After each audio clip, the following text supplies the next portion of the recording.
Good morning, good afternoon, good evening, wherever you are in the world. My name is Ingram Jones, and back on the show I have 78 Sports TV. How are we doing, brother? All good, brother. How you doing? I'm good as always, good as always. Happy and happier that you're on the channel. Much love. I'm looking across the YouTube universe. There still seems to be a lot of hating going across the channels. Oh yeah, People still seems to no love lost. Lots of politics going on across the YouTube channels, and it's just nice and refreshing that we can get together and we can talk, and we can talk about the thing that we love most, and that's what we're here for, to talk about the world of boxing. absolutely. Okay, the fight we'll talk about first and foremost. Well, before we talk about that fight, let's talk about Chisora Pulev for a minute. How do you see that fight? Woo. I like Derek Chisora, man. I just don't know what he has left in the tank. I know he's trying to like rebuild and stuff. He's been kind of active, but I just don't know, man. I have to. That's a fight that I would have to just see who wins. I can't really give an educated breakdown on it because I don't really know how much Chisora has left in the tank. Um, I don't know, man. I don't know. I'm not too. I like him, but I'm not too high on his boxing ability. Chisora. I heard a lot of gym rumors about him. Heard he's giving people trouble in the gym and stuff like that. I don't know, but then at the same time, I'm not too high on Pulev either. I think he's overrated. Okay, well, if I were Derek Chisora, or if I was Derek Chisora's trainer, his only hope in this fight is to roll and throw the left hook, roll and throw the left hook, roll and throw the left hook. Just keep rolling, and throwing the left hook, because when Vladimir Klitschko fought Pulev, he was like open to the left hook, so much so that Vladimir was able to jump back and forth, dance, and then throw a left hook. So I mean, if Vladimir can do it, I mean, I'm sure if Chisora just to bundle his way forward and just roll and throw the left hook, I mean, to me, I think that's Chisora's only real chance of winning the fight against Pulev, because otherwise, I think Pulev's a better boxer. I think the fight against Vladimir Klitschko, there's a lot of things about that Vladimir Klitschko fight that bring more questions than answers. If we go back to the Klitschko fight, the canvas that Pulev was on that particular night, I question it, because up to all the fights prior to the Klitschko fight, Pulev was a fighter that was able to use his jab, was able to get in and out of distance, and that was one of the reasons why I thought he would have given Vladimir Klitschko his toughest fight to date, and the right hand that he had as well. So pinging the left jab in and then the right hands over the top, as I thought this would be a great chance for Pulev to become champion. Then suddenly he fights Klitschko and he's stuck in mud. And I'm looking back at this fight and wondering, why is this man stuck in mud? Why is he not? Why can't he get out the way of the left hook? Why does he look so vulnerable? He just looks like he's walking in quicksand. Right. So then the fight afterwards, of course, we all know he fought Brian Jennings, and then he fought Tyson Fury. Of course, when Fury fought him, we had Canvas Gate, and we discovered that all wasn't well with the canvas, and we saw there was a very spongy sort of extra underfilling of the canvas, which was, I think was deemed as unsafe, bouncy, and not good for to box on, especially if the other fighter had been training on that canvas throughout camp, and as an unfair advantage. So I go back to think about the Pulev fight. I think, I wonder now if that was, that situation was Pulev was at a disadvantage because of the canvas, and Derek Chisora is probably looking at Pulev as a lot of people are looking at Pulev and thinking, well, he's not that great. Because remember, before the Klitschko fight, Pulev was the most avoided heavyweight in the world, and nobody wanted to fight him. Klitschko blows him out, and he's like, oh, well, he's just a bum now. He's useless. Right. So we're going to know in this fight whether Pulev is genuinely a world-class fighter and genuinely the danger man that everyone was suggesting he was beforehand. We're going to find out as well whether Pulev was just hype in this fight. As for Derek Chisora, well, Derek's seen better days. He's got this trainer he's got now, and I think he fought a guy the other day, and he couldn't get rid of him, and he was really a journeyman, and Derek couldn't get rid of him. And he's been chinned by Hay, who we know is a big puncher. Fury took his soul in the rematch where Chisora looked very, very ordinary. Right. And he had a good little run before he fought Fury for the second time. He beat Malik Scott. He beat Kevin Johnson when Kevin Johnson still had some ambition to fight. A lot more ambition than he had against Joshua. So, he had the Parler fight, he had the Gerber fight. But disturbingly, in the Parler fight and the Gerber fight, Derek Chisora was getting rocked. And you got to think to yourself, well, Pulev's a better boxer than Parler and Gerber. And Derek's always, despite that kind of poor man's Joe Frazier style, even when he's coming up, he's getting nailed. You've got to think at some point Pulev's going to nail him. And if Pulev nails him, I'm not sure about Derek Chisora's durability anymore. It could be because of the rest. He'd had all those fights, got knocked out by Hay, and then had a lot of fights after that. It could be that, or it could just be the fact that Derek, when he's fighting guys his own size, isn't able to do all that rolling like he normally does. Pulev's 6'4". Derek's 6'1", yeah, 1.5. David Hay was 6'3", was able to find his chin all the time. Derek was struggling with that because he had a guy that was nailing him all the time, cleanly on the chin, as opposed to when he's fighting a guy like a Hellenius, a Fury. He's able a Klitschko. He's able to bob and weave and use that sort of style and catch a lot of punches at the top of his head. With Pulev, I think he's going to find his chin a lot more regularly, which is my concern. Yeah, it's a good breakdown. Like I said, man, I don't know what Derek has left in the tank, and that's why I can't make it. I mean, I hope Derek wins the fight, but, it's 50-50 in my opinion until proven otherwise. Did you see what he did with Pulev in the press conference, the face-off? No, I didn't see the face-off. He had the face-off, and he's looking at him. I think he grabs him round, he gets him like a neck, kind of like pulls back from the back of his head and pulls his head down at the press conference. Wow. Yeah, Derek likes to hype himself up before when he goes abroad. I think Derek fights best when he's abroad, but I think he's picked on Pulev, who I think is a little different. That's my opinion. I could be very different. It could be very different there, and Derek could cause an upset. But I'm gonna go with Pulev. I'd love Derek to win it because that puts him right back in the mix again. Right. But I think I think that fight against Klitschko is more of a. I think it's I'm gonna call it a red herring. I think it might just be Klitschko got away with it. I'm not so sure. Just almost like Canelo Khan. Mayweather got away with what he did against Canelo. Khan's going to try and do the same thing. And anyway, what are your thoughts on Canelo Khan? Well, I think it's a fight that shouldn't be taking place, but nonetheless, it is taking place.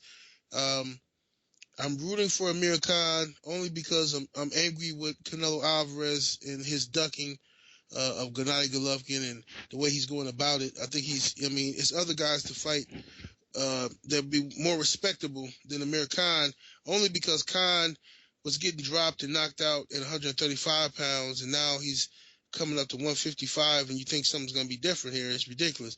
But if, let's just say Amir Khan is able to take Canelo's power, okay, or avoid Canelo's punches, then I think Amir Khan can box with the best of anybody. I mean, I think he's fast, all right? He has very good aggression, good combination punching. The problem with Khan is he gets too excited and he's a bit reckless, okay, because he'll throw a 5-6 punch combination and doesn't bring his hand back to his chin, and he's always open for a clean shot. All you have to do as a Khan opponent is to throw with him.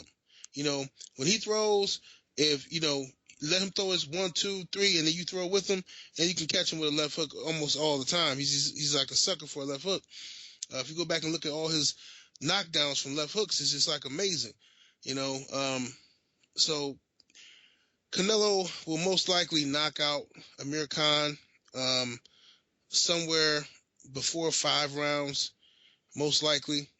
If Canelo does not knock out Amir Khan, I believe Amir Khan, that means Khan can take Canelo's punches, and he has won the fight on points.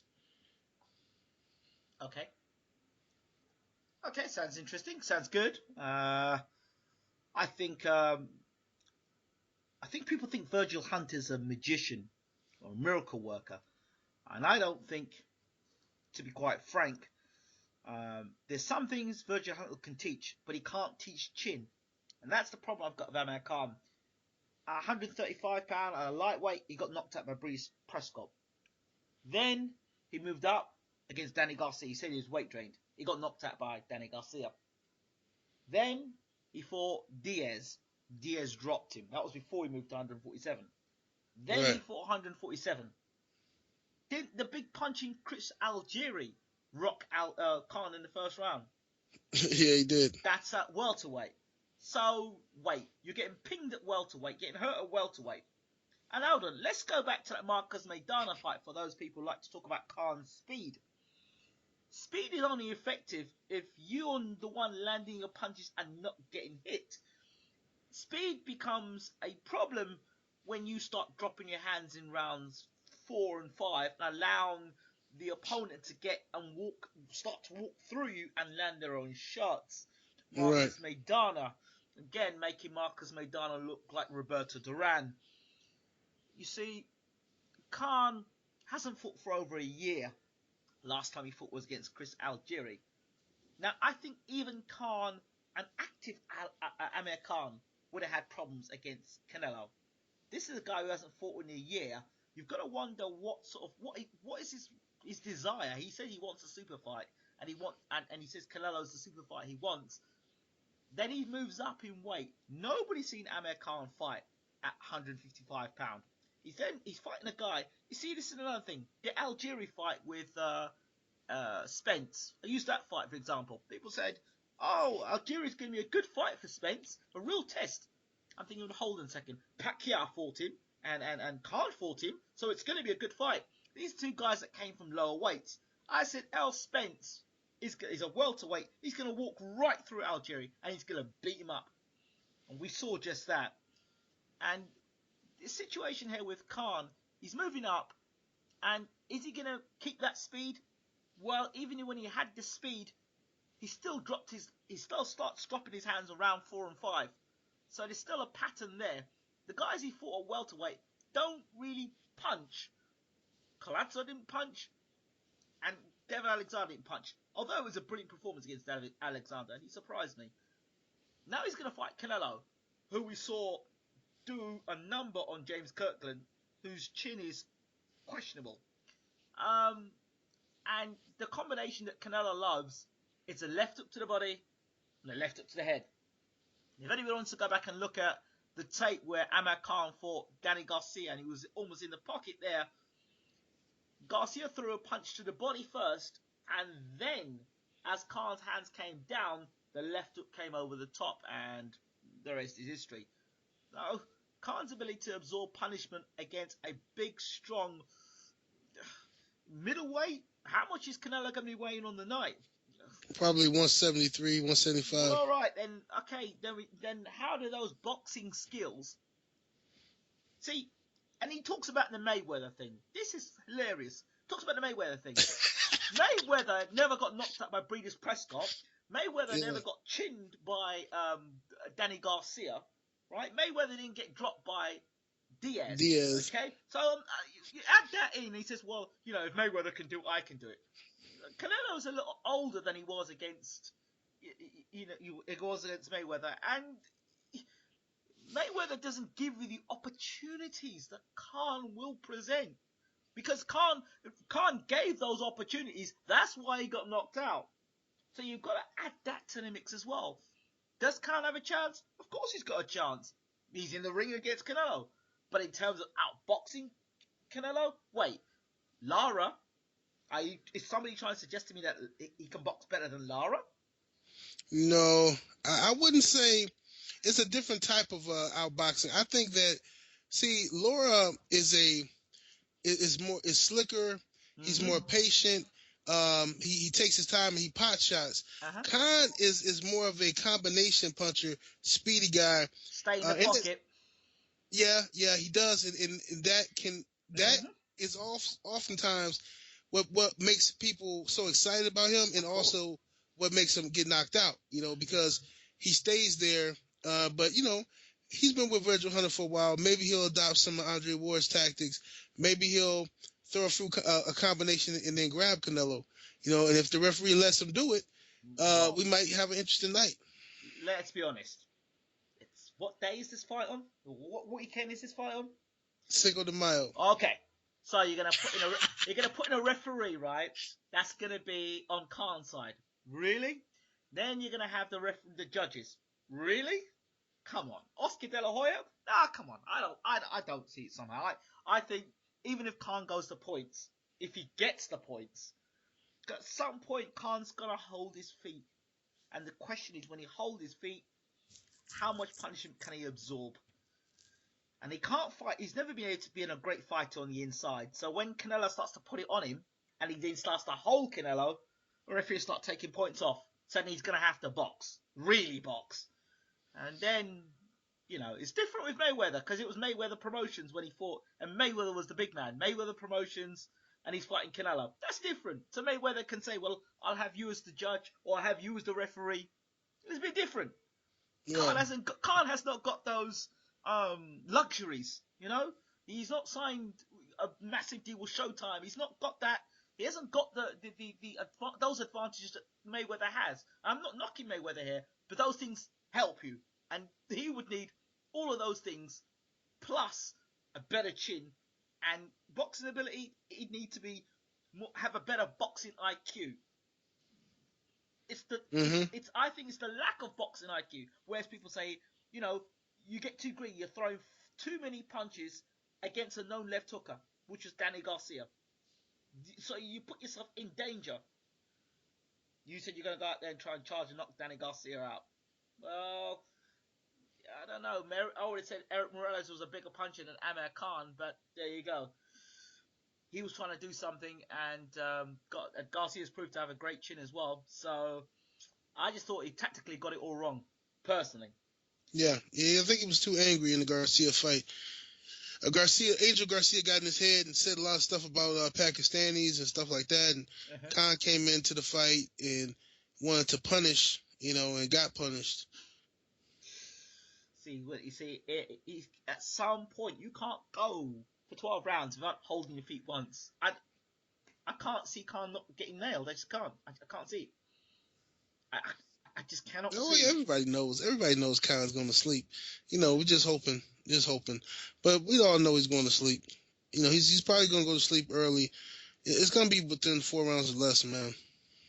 Well, listen, one thing I will say, I'm going to give him a lot of props for fighting Canelo, because there are a lot of fighters that won't fight Canelo. But then again, Canelo should be fighting Gennady Golovkin. The 160-pound title is made a mockery of when you look at the middleweights gone past who's held the WBC belt at middleweight. It's a joke. Right. Could you imagine Julius Jackson doing something like that, or Jeremy McLennan, or Sugar Ray Leonard, or Thomas Hearns, or Marvin Hagler say, let's take this at catchweight?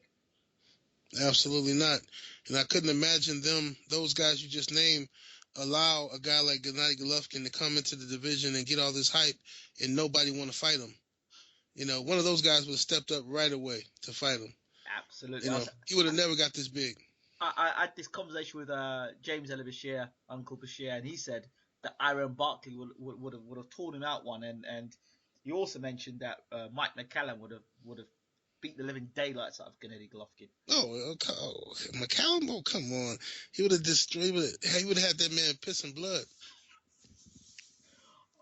So I just want to see for Gennady. I'd love to see him fight somebody that we're not sure he can beat, and that's the sort of fight we need to see Gennady in now. A fight with saying, I ain't so sure about Gennady winning this fight. So far, every fight Gennady's had, we're like, yeah, he's gonna win this fight. Yeah, he's gonna win this fight. It's just how long the opponent's gonna last. Like last fight against Dominic Wade, I mean, he said he was gonna break Gennady Golovkin's face, but I think he got his shoulder broken in the process fighting Gennady. I don't know. I want to see Gennady fight somebody really that we all think, tough fight. I haven't seen that really with Gennady yet. Yeah, he gotta. The thing is, the guys that once he establishes what he's trying to do, Mm. and if the guy is saying that he wants to stay at middleweight and become a legend and undisputed and all this stuff, cool, okay. But and now at that point in time, his team has to stop entertaining ideas of him fighting outside of middleweight because that's contradictory to what he's saying he wants to do. And if you're going to fight at middleweight, now we can say, okay, Billy Joe Saunders, Canelo Alvarez, we can say Danny Jacobs, even Peter Quillen, Andy Lee, and those guys who are out there. You know, if you want to just become undisputed and get a few more title defenses to tie or break Bernard Hopkins' record, and then you want to move up and weight, fine. But, Golovkin's team has to be honest about their intentions and stop lying to the public and pretending like, they're because they're talking out both sides of the mouth. One side, they want to hype him and make him out to be this feared monster that everybody's afraid of, and he'll fight anybody from 154 to 168 or 175. And then when big guys call him out, like Andre Ward, he says, "Oh well, we'll fight anybody at 168 except for Andre Ward. It got to be a big fight. It got to be a lot of money for us." So then Aristotle De Laura, 154, calls him out, and he says, "Oh no, we're only going to go to 154 for Mayweather." And it's just ridiculous. You can't. You got to just say what you want to do. The best way would be Gennady says, "You know what? All I'm interested in at this point in time is a fight for the middleweight championship of the world, and to be undisputed middleweight champion. And then once I've cleaned up the division, once that's done, then let's talk about everyone else. Until that time is done, until I get all the belts at middleweight, I don't want to talk about no Ward. I don't want to talk about anybody else. Let me clean up middleweight division." If Kennedy could just come out and say something like that, that stops all the talk, and he just puts the record straight about a lot of things, But everybody's quite excited around Gennady Golovkin, so he can fight Ward, he can fight Kovalev, he could do everything. He could stop a bullet with his teeth. Right. So I think boxing hardcore fans want to see Gennady fight a real fight, and I think only then will the hardcores really say Gennady. They say he's a good fighter, but we want to see him tested. How good is Gennady Golovkin? That's the question. Right. So this weekend of boxing, what do you think about it? In your opinion? I think it's I don't know. I'm not really too excited about the Canelo Khan fight because it's a joke to me. I am interested in seeing what happens with Glenn Tapia and David Lemieux. Okay.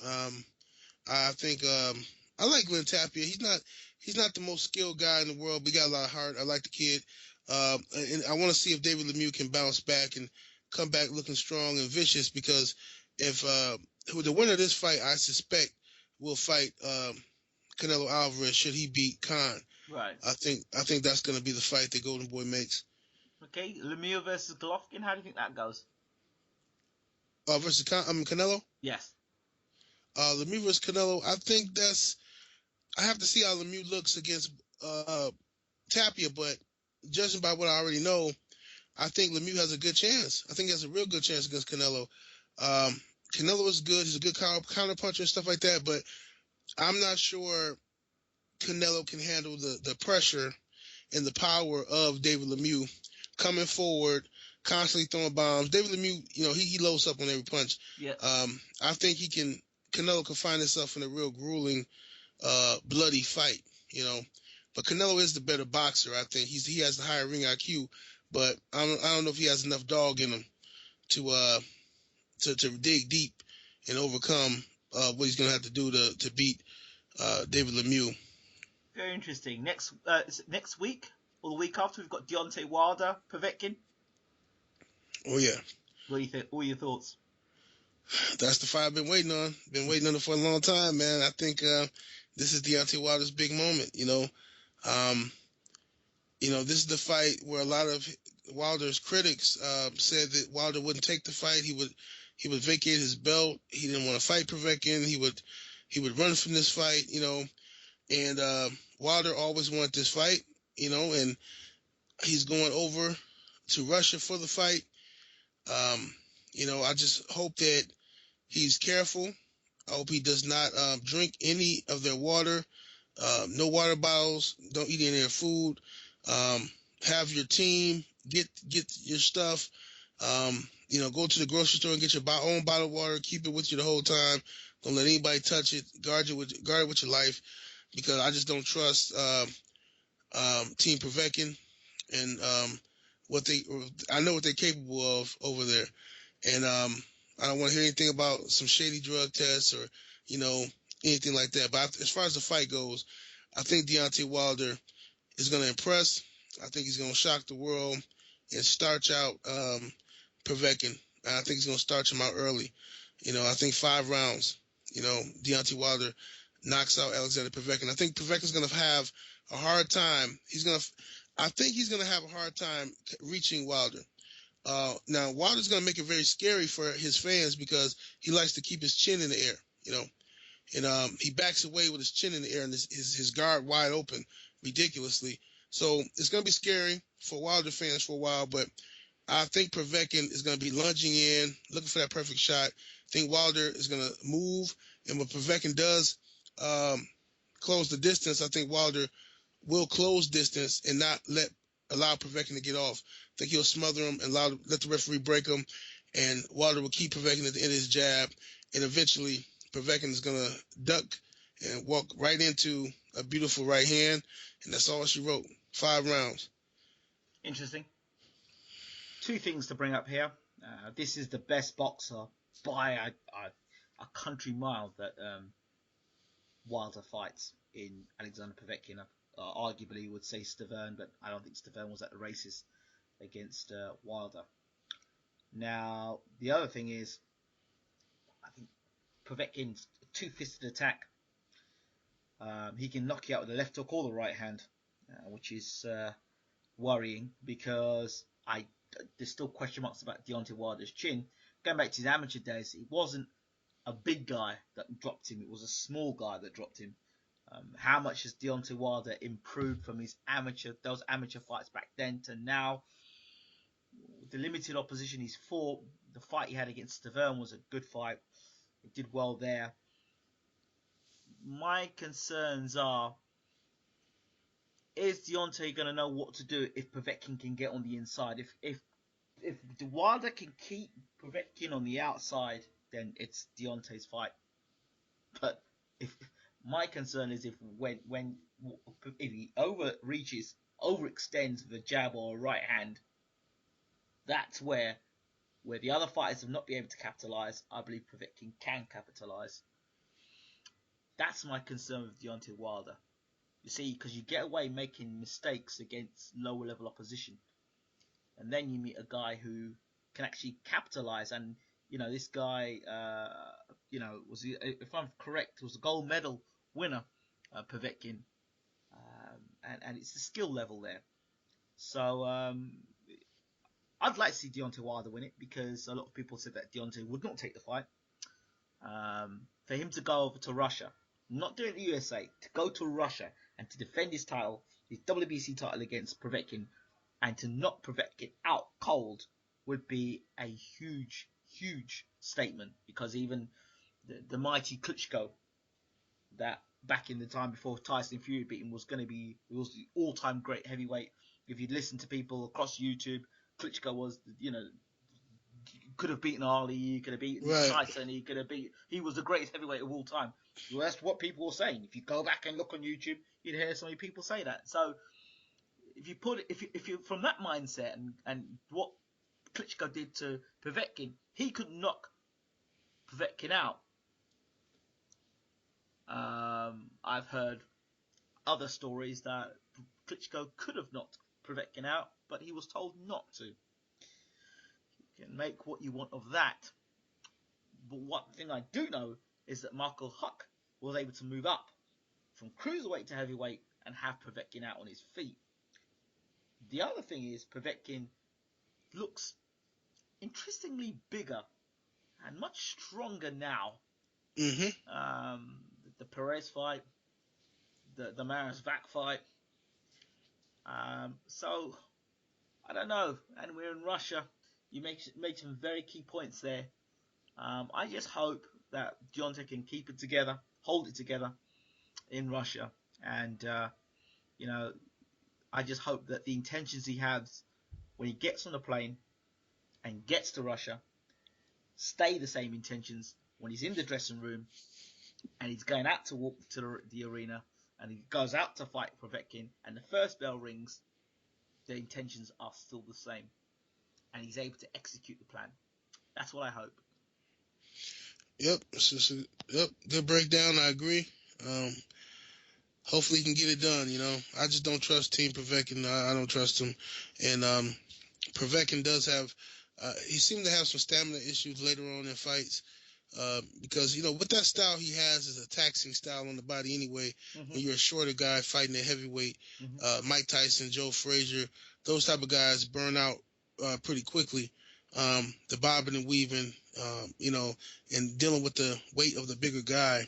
But Povetkin, I don't know, man. Hopefully Wilder gets this done. I'll be watching. I'll be nervous, and you know, if he loses, I think Wilder will go back to the drawing board, but I don't think he's finished. I think he's the goods. I think he's gonna be around for a while.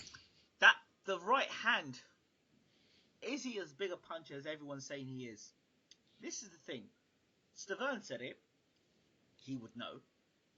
Watching the Svilka fight, I said to people that this fight would not be the blowout that everyone said it would be because I didn't think Deontay Wilder was as big a puncher as people said he was. Now, interestingly enough, it was the shot that Svilka didn't see, which was the one that knocked him out. People say, well, that's obvious. But if you look at the fight, Deontay was landing big right hands to Arthur Svilka, big, long right hands, and they were being taken by Svilka. It was the shot that when Svilka was tired and was coming in, blinded by that right hand. That's the right hand that knocked Svilka out. If Deontay Wilder doesn't hit as hard as reported, and Povetkin's able to absorb that punishment and those punches, we've got an interesting fight. Mm-hmm. At skill level, like I said, punches that lower level opposition fighters take and get knocked out by, these are the punches that are more a seasoned fighter is able to slip, move, counter, and the even better fighters are able to launch their own attacks. That's the thing about Povetkin. I think he's good enough to get inside. I think he's good enough to get inside, and I don't think Deontay Wilder is as equipped as Klitschko, and I don't think Deontay Wilder, as attack-minded as Deontay Wilder is, I don't think he's defensively as good as Klitschko, if you understand. Yeah, I don't think he is either. So whereas Klitschko might not have got the knockout and not gone for the knockout because he could cling and could hold, and he did a lot of holding in that fight. Mm-hmm. Pushing down on Povetkin's it was neck. the dirtiest fight I've ever seen in heavyweight boxing. It's some of the illegal moves. He was doing like grappling, like some sort of, I don't know. It could be done MMA the way he was grappling in there. Will Deontay Wilder be able to get away with that in Russia?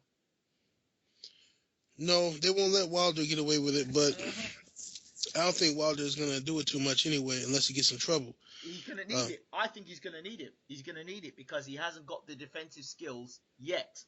I mean, if he had been trained with a more experienced, no disrespect to coach, more experienced coach, I think the defensive side of Wilder, if Wilder could shore up his defense, he would be a very, very, very formidable fighter. He's got length, he's got speed, he's got power, but his defensive game is what lacks, and it's his defensive game that I've got concerns about against Povetkin. Not his attack, his defense. They say the best form of defense is attack, right? Yeah, that's what they say. I think his defense, his D is my question mark. It's okay throwing shots. It's what happens when punches are coming back at you. Same with the whole Amir Khan thing. It's great when you're throwing your shots. It's knowing when to throw your shots and when not to throw your shots. Right. And Wilder, you know, he's been clocked a few times by guys that not as good as Povetkin. That's the thing, and I don't know. It's that defense. It's okay going forward, throwing them shots. It's now you got a guy who's at a different level again. And if Wilder gets this guy as Povetkin out there can be no excuse. I don't want anybody to say, "Oh, well, Povetkin was a bum." You got to say that Wilder is the second best, or the second or third best heavyweight in the world after the Fury Klitschko sorts itself out. Then you've got to say Wilder would be straight after that. Absolutely. So, anything else you thinking about that fight? No, not right now. But I will be watching, and I'll be nervous watching it by myself, man. That's gonna be a good one, man. I've been waiting on that fight for a long time, so hopefully Wilder can get it done. And I'll try to call him maybe 3 or 4 days after the fight. Okay. See if I can get an interview. Once again, 78 Sports TV, thank you so much for being and talking to Bayloric TV. Hey, absolutely. Anytime, brother. And thank you for having me on. Appreciate you. Thank you.